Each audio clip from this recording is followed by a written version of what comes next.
হাসিনা সরকার বারবার দরকার। আজকে বাংলাদেশের প্রত্যেকটা বাঙালি এটা বোঝা উচিত যে বাংলাদেশকে রাখতে হলে, আমাদের সার্বভৌমত্ব রাখতে হলে, বাংলা ভাষাকে রাখতে হলে আমাদের মাননীয় প্রধানমন্ত্রীকে আমাদের দরকার। বিনম্র শ্রদ্ধার সঙ্গে স্মরণ করছি হাজার বছরের শ্রেষ্ঠ বাঙালি জাতির জনক বঙ্গবন্ধু শেখ মুজিবুর রহমানকে, যার জন্য আমরা পেয়েছি এই বাংলাদেশ, এই বাংলা ভাষা। আজকের অনুষ্ঠানের সভাপতি মাননীয় প্রধানমন্ত্রী, আপনার কাছে আমার অশেষ কৃতজ্ঞতা। আজকে আপনি আমাকে যেই বিরল সুযোগ করে দিয়েছেন, সেই জন্য আমি আমার পক্ষ থেকে, আমাদের পরিবারের পক্ষ থেকে, পুরো চলচ্চিত্র পরিবারের পক্ষ থেকে আপনার প্রতি অশেষ কৃতজ্ঞতা জানাই। আপনি যে এত দূর থেকে আমাকে দেখেছেন এবং ডেকে নিয়ে এসেছেন, এর আসলে এই হচ্ছে আপনার মহত্ব, এই হচ্ছে আপনার ভালোবাসা। আজকে যেভাবে আপনি বাংলাদেশের প্রত্যেকটি মানুষকে ভালোবাসা দিয়ে আজকে আমাদেরকে যে বাংলা ভাষাকে আন্তর্জাতিক অঙ্গনের স্বীকৃতি এনে দিয়েছেন, আজকে বাঙালিদেরকে আপনি সারা বিশ্বে যেভাবে মাথা উঁচু করে দাঁড়াবার সুযোগ করে দিয়েছেন, সেই জন্য পুরো দেশবাসীর পক্ষ থেকে আপনাকে জানাই অশেষ কৃতজ্ঞতা। মাননীয় প্রধানমন্ত্রী, যতদিন বাংলা থাকবে, যতদিন বাংলা ভাষা থাকবে, যতদিন বাংলাদেশ থাকবে, আপনাকে আমাদের দরকার। শেখ হাসিনা সরকার বারবার দরকার। আজকে বাংলাদেশের প্রত্যেকটা বাঙালি এটা বোঝা উচিত যে বাংলাদেশকে রাখতে হলে, আমাদের সার্বভৌমত্ব রাখতে হলে, বাংলা ভাষাকে রাখতে হলে আমাদের মাননীয় প্রধানমন্ত্রীকে আমাদের দরকার।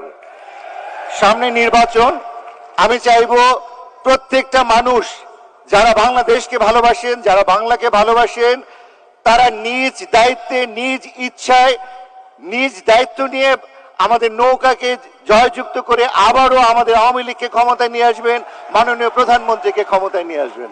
আমার দুই মেয়ে নুজাত নামিরা, আমি যেরকম সারাক্ষণ ওদেরকে বুকে আগলে রাখি, ইনশাল্লাহ আমি আপনাকে কথা দিচ্ছি, এই ঢাকা 10 আসনের দুই কন্যা হিসাবে মাননীয় প্রধানমন্ত্রী শেখ হাসিনা এবং ছোট আপা শেখ রেহানা, আপনাদের দুজনের দায়িত্ব আমার।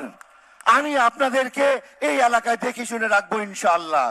আজ আমাদের মাঝে দক্ষিণের বাতাস হয়ে এসেছে মাননীয় প্রধানমন্ত্রী।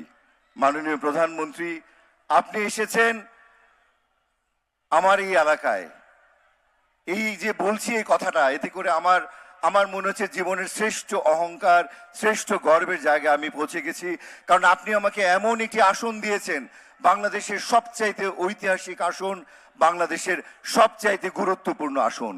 সামনে তাকালেই সে 32 নম্বরের বাড়ি, যেখানে আপনি বেড়ে উঠেছে ছোট আপা শেখ রেহানা সহ বঙ্গবন্ধুর পুরো পরিবার, যেখানে জাতির জনক, মহাকালের মহানায়ক তার জীবনের অধিকাংশ সময় কাটিয়েছে, যেখান থেকে ঘোষণা দিয়েছেন বাংলাদেশের স্বাধীনতার, যেখান থেকেই বেগম ফজিলাতুন্নেসা মুজিব নেপথ্যে থেকে 7ই মার্চের ভাষণ থেকে বাংলাদেশের স্বাধীনতা সহ ভাষা আন্দোলন সহ প্রত্যেকটি ঘটনার জ্বলন্ত উদাহরণ হয়ে, জ্বলন্ত সাক্ষী হয়ে আছেন বাংলাদেশের প্রত্যেকটি মানুষের হৃদয়ে। সেই ঢাকা 10 আসন আপনি আমাকে দিয়েছেন।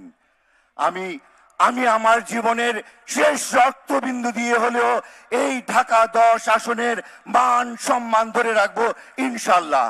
এবং আমি আপনাকে কথা দিচ্ছি, আপনি আমাকে ব্যারিস্টার ফজলে নূর তাপসের এক সাজানো বাগান দিয়েছেন।